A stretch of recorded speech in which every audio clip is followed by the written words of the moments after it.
Permainan simulasi bencana alam. Permainan simulasi bencana alam adalah suatu permainan yang mensimulasikan situasi bencana alam dan meminta pemain untuk melakukan evakuasi dengan cepat dan aman.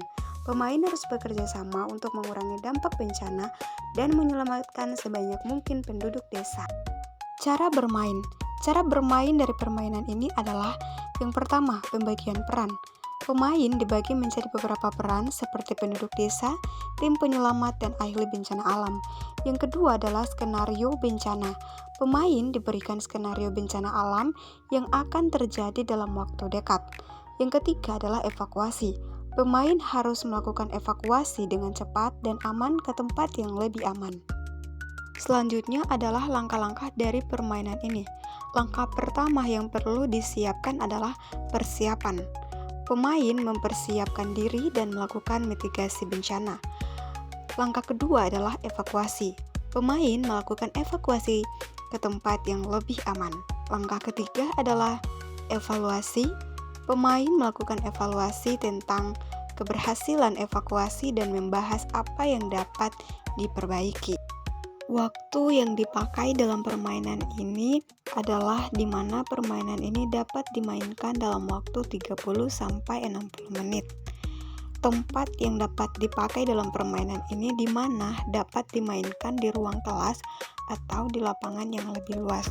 Nah, pemain juga dapat melakukan mitigasi bencana dengan membangun sistem peringatan dini untuk memberitahukan kepada penduduk desa tentang bencana yang akan terjadi, yang dimana juga menentukan rute evakuasi. Pemain menentukan rute evakuasi yang aman dan cepat ke tempat yang lebih aman, dan mengalokasikan sumber daya. Pemain dapat mengalokasikan sumber daya untuk membantu proses evakuasi tersebut. Dalam permainan ini, ada beberapa strategi yang harus disiapkan. Yang pertama, komunikasi yang efektif.